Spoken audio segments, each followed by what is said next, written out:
आचार्य श्री के बारे में मैं कुछ बातें आपके समक्ष रखना चाहूँगा। इंटरफेथ का मेरा यूथ एम्बेसडर रहा हूँ मैं पिछले 6-7 साल से, और करीबन 7 साल पहले मैंने इन्हें पहली बार बोलते हुए मंच पे देखा। जो ऊर्जा है, जैसे आपने अभी सुना है, जो ऊर्जा है, जो इनके शब्दों से प्रेरणा वो जागृत कर पाते हैं लोगों के, खासकर यूथ के हृदय में, वो उल्लेखनीय है।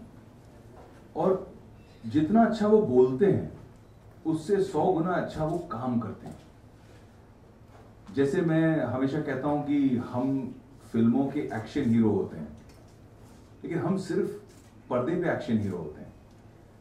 आचार्य श्री जो हैं वो खुद रियल लाइफ के एक्शन हीरो हैं। जहां जहां आप जैसे समझ लीजिए कि जहां प्रॉब्लम खड़ी होती है, मैं मानता हूं कि जैसे हमारे यहाँ जहां आग लगती है तो हमारे फायर फाइटर आते हैं, फायरमैन आते हैं और आग बुझाते हैं।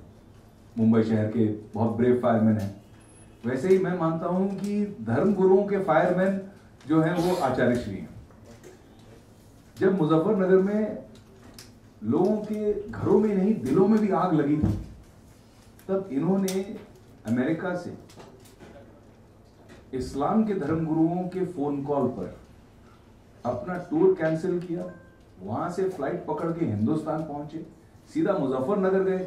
ऐसे समय पर जब कर्फ्यू चल रहा था, ऐसे समय पर जब अभी हमारे नेता भी वहां पहुंच नहीं पाए थे मौके पे, ये पहुंच गए और दोनों समुदाय के लोग इन्हें सप्रेम मिले।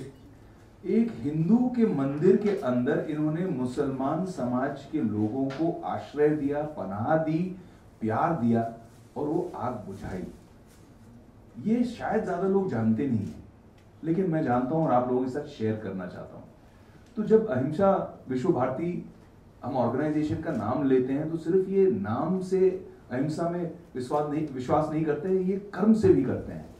और मुझे लगता है कि ऐसे इंस्पिरेशनल स्टोरीज हमें हर हिंदुस्तानी के लिए बहुत जरूरी है, ताकि हम इन स्टोरीज से प्रेरणा ले सकें और ये समझ सकें। हम देखते हैं कि रायट हो रहा है, भाई डर जाते हैं और सिमट जाते हैं, हम बोलते हैं कि यहाँ अब जाना नहीं है। पर ह्यूमन कनेक्ट से, जिस तरह से लोगों से उन्होंने संवाद किया, जैसे समन्वय की बात कर रहे थे, ये सेतु बन जाते हैं, ब्रिज बन जाते हैं और लोगों को साथ लेके आते हैं। तो मुझे इस चीज की बहुत खुशी होती है और मैं अक्सर कहता हूं कि लोग हमारे फैन होते हैं, मैं इनका फैन हूं क्योंकि ऐसे काम ये करते हैं।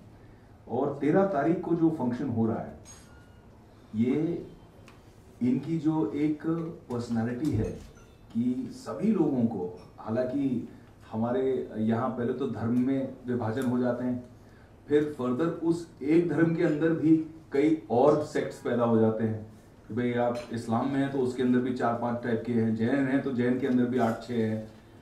बहुत कम लोग हैं जो एक ही प्लेटफॉर्म बना रहे हैं जिसमें हर धर्म गुरु, हर धर्म के लोग साथ में, एक साथ इंटरफेथ करके, साथ में मिलके एक वर्ल्ड पीस की तरफ जेन्युइन कदम उठाएं। वैसे तो हिंदुस्तान के बहुत सारे एम्बेसडर्स हैं, इंडियन फॉरेन सर्विस करके वो विदेश जाते हैं और हमारे देश को रिप्रेजेंट करते हैं, लेकिन मैं मानता हूं ये लोग, हमारे जो धर्म गुरु हैं, खासकर आचार्य श्री जो है, ये हमारे शांति दूत हैं, ये हमारे पीस एम्बेसडर्स हैं। ये पूरी दुनिया में जो हमारे देश की जो सबसे सुंदर बात है, जो हिंदुस्तानी कल्चर की सबसे सुंदर बात है, जो हजारों साल से ये हम सब साथ में पनप रहे हैं, ऑल टुगेदर जो हम ग्रो कर रहे हैं, जो हार्मनी है हमारी, ये हार्मनी को ये जिस तरह से पूरे विश्व में फैलाते हैं, 13 तारीख को बहुत बड़े लेवल पर, बहुत बड़े मंच पर 8000 से ज्यादा लोग पहुंचेंगे NSCI डोम में यहाँ मुंबई में। और जैसे उन्होंने कहा, परम पूज्य दलाई लामा जी, अपने परम पूज्य योग ऋषि बाबा रामदेव जी आएंगे, चाठीदार साहब आएंगे, हर धर्म के लोग आएंगे और एक ही मंच पे एक ही आवाज में बोलेंगे।